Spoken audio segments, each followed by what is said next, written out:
guys, Saf here on Super Saf TV, and it's time for the Super Saf style camera comparison between the Google Pixel 7 Pro and the iPhone 14 Pro Max. Now, as always, we'll be covering all aspects of the cameras: front-facing, rear-facing, low light, portraits, all of it. I'll leave some timestamps down below, but you're going to want to see the full video to get a good idea of what these devices are capable of.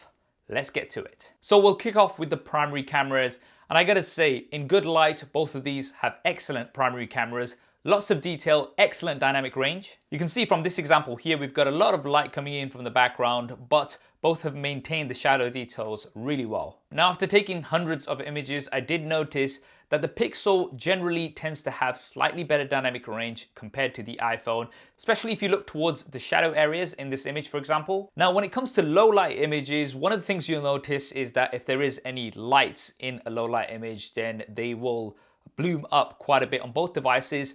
But on the Pixel, like we had on previous year's Pixel 6 Pro, you do get a lot of these purple flares, which can be quite distracting. Now, the Pixel tends to give you an overall brighter image. If you look towards the background with the trees, they are a little bit brighter on the Pixel compared to the iPhone. Now, again, on this example, it's not even an artificial light. It is actually the moon. You've got a lot of glare coming from both devices, but you do have these pinkish and purplish flares on the Pixel. Here's another low light example. Again, all of those pink and purple flares that you can see on the Pixel, which are more so compared to the iPhone. But generally, both are doing a really good job, and I think for the primary camera, it is very, very close. Now, what about the ultra-wide camera? Well, both of these have excellent ultra-wide cameras as well, and you get lots of detail. But with the ultra-wide camera in particular, I did notice that the Pixel did overall have better dynamic range. If you look at this image, you can see that the iPhone has clipped some of the cloud detail, whereas the Pixel has maintained that without crushing the shadows in the foreground. Here's another example. Again, I think both are doing really well, but if you look at the highlight areas on the iPhone, those have been slightly clipped. Now, both ultra-wide cameras do have autofocus, and that means you will be able to get right up close to your subjects and get amazing macro shots, and both of these do a great job, as you can see here. Now, as with the primary camera, when it comes to low light from the ultra-wide camera, you'll notice that the Pixel tends to give you a brighter overall image, whereas the iPhone tends to want to keep that nighttime look. So I guess it really depends on what you prefer. Here's another example. Here I would be leaning a little bit more towards the Pixel because it is an overall sharper image. You can see more detail in the bricks, whereas the iPhone is a little bit soft, although there is a lot of processing going on here on the Pixel in the foreground. Now, when I'm out shooting these camera comparisons, it's obviously a lot of hard work, especially when I have to run and I need a lot of energy, and that's a great segue to our sponsor for this video, Huel. So I'm going to be honest with you guys, like a lot of others, I really let myself go over lockdown and got into the unhealthy habit of ordering lots of takeaways. But I am trying to get better. I've been going to the gym, and instead of wasting money on something unhealthy, I've been having Huel shakes, and this is before they work with me. Now, Huel Black Edition, which you see here, is a perfectly balanced plant-based meal packed with 26 vitamins and minerals, has around 40 grams of protein per serving, which is great for them gains, and is ready in less than 30 seconds. Just add a couple of scoops of water and shake, shake, shake. There's lots of different flavors available, so you're certain to find something you like. My favorite right now is the cookies and cream. Definitely let me know in the comments below which is your favorite. And if you want to pick up some Huel for yourself, there's going to be a link down in the description below. Back to the video. Right, now let's look at the telephoto cameras. So both of them do have optical zoom. We've got 3 times on the iPhone, and then we've got 5 times periscope zoom on the Pixel. So when we do go at 2 times, for instance, so that's where it's using some digital zoom, both actually do pretty good. We can scale these up to around 200%. I do think that the iPhone is doing slightly better here. Now, when we zoom in 3 times, then the iPhone does get the advantage here because it is now using optical zoom versus the digital zoom on the Pixel. So if we expand these images to 200%, you'll notice that the iPhone does have a much cleaner and crisper image. However, when we use the 5 times optical zoom on the Pixel, then that does get the advantage, although the focal length when you're doing 5 times on both is a little bit different. Now, the iPhone is actually doing pretty good because it's using the 3 times optical zoom and then adding to that. But if you look towards the text detail, then the Pixel is just slightly better. Now, if we expand the zoom even further, so 10 times optical zoom, again, you'll notice that difference in focal length, even though both say 10 times. And here, because the Pixel has that periscope zoom technology, it is giving you an overall sharper image. If we expand these to 200%, you'll notice, especially in the text area, it has become a bit of a blur on the iPhone, whereas it is cleaner on the Pixel. Now the iPhone maxes out at 15 times zoom, but the Pixel can go all the way up to 30 times. And again, if you look at the text detail, that is better maintained on the Pixel. So when it comes to zoom, I think anything up to 3 times zoom, I would give it to the iPhone, but anything above 5 times, I would give to the Pixel. Now let's move on to portraits. Now this was quite interesting because on the Pixel, when you do go into portraits, even though it says 1 times, it's actually cropping in quite heavily. So you can see here, both of these images were shot at 1 time. So I was expecting them to have a similar focal length, but the Pixel is almost like 1.6, 1.7 times, but it still says 1 times, which it clearly is not. But overall, both have done a pretty good job. Now on the iPhone, you can do portraits at 1 times, 2 times, as well as 3 times. On the Pixel, you can only do 1 times and 2 times. Now, if we do 2 times on the iPhone, we're actually still getting a very clean and nice image, and you can see that difference in focal length. And if we do 2 times on the Pixel, it is much closer, so it's closer to 3 times. But one of the things you'll notice on the Pixel is as soon as you go to 2 times, it is using heavy digital zoom, and it's using a lot of post-processing to sharpen up that image. And you can see towards my face and things, there is a lot of processing going on, which I am not a fan of. And it's also got lots of areas around my head and ears. The iPhone, on the other hand, I do think is doing a much better job in terms of edge detection. And of course, you can use that dedicated 3 times optical zoom camera as well, which gives you more of a similar focal length to the claimed 2 times that Google is saying. And this is so much more of a better image. At first glance, it might seem that the Pixel is sharper, but that is all artificial sharpening. On the iPhone, you are actually getting a very clean and clear image with amazing edge detection. You can see that it has isolated me very, very well. Now here's another example. Once again, the Google claiming 1 times, but it's actually much closer. You can see this on the camera as soon as you switch to portrait mode. Overall, I think both are doing pretty good. But if we do use the 2 times on the Pixel, then look at that sharpening. It is really, really bad. You can definitely notice this. That is all artificial sharpening. And this is similar to what we had on the 6 Pro, and it's something that I was complaining about a lot as well. The iPhone, on the other hand, yes, at first glance, it might not seem as sharp, but it's actually a much, much better image overall. Now, another thing that I noticed when taking portraits on the Pixel, which was very frustrating, and it was something similar to what we had on the 6 Pro, is that at certain times you'll take a portrait mode shot, the Pixel won't tell you anything, but then when you go into the gallery, you notice that the depth effect has simply not been applied and you can't edit the blur or anything like that. You just get a simple flat image. With the iPhone, if you are not close enough, it will tell you to move forward or move backwards or something like that. And that will ensure that you do get a portrait shot. With the Pixel, it did seem to be hit and miss many times, to the point where I got quite frustrated with it, especially in low light. Here is what is supposed to be a portrait mode shot on both devices, but it's not applied the portrait effect.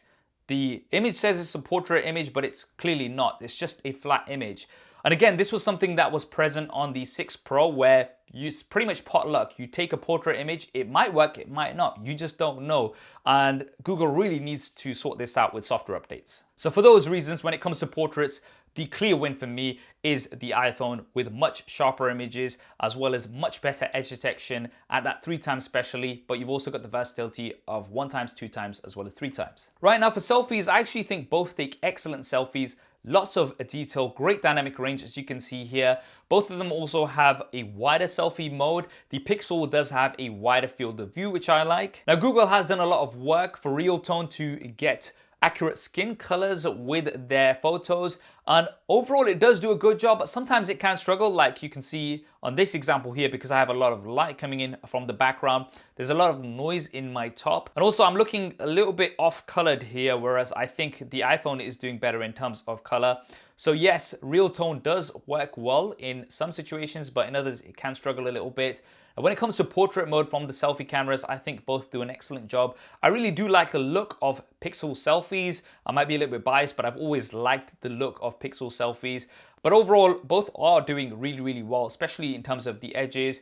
Now, with the Pixel, you can use the portrait effect on the wider selfies as well. On the iPhone, you can only use that portrait effect on the cropped in selfies. So that's another advantage that the Pixel gets, which I do like. Now, when it comes to low light selfies, this is a real struggle because both of them can use the night mode for the selfies, but this actually doesn't work really well because you have to keep your hand really still. And when you're at that distance, it can be a real struggle. So I didn't like either of these, to be fair. Now, both of them do have a front-facing flash. And when we do have the front-facing flash, I do prefer the iPhone.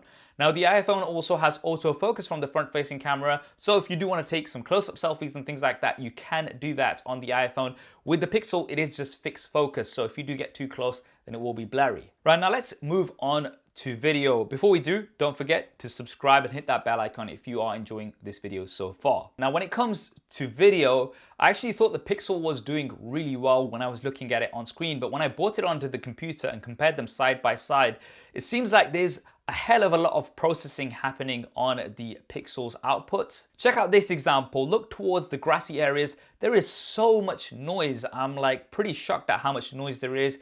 This might not be noticeable when you're seeing it on a small device, but when you do put it on a big screen, it's very noticeable.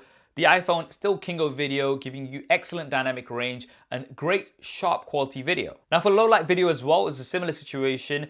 The Pixel did seem to be sharper, but then when you do look towards the darker areas, there's a lot of noise. And the iPhone does tend to give you better overall low light shots.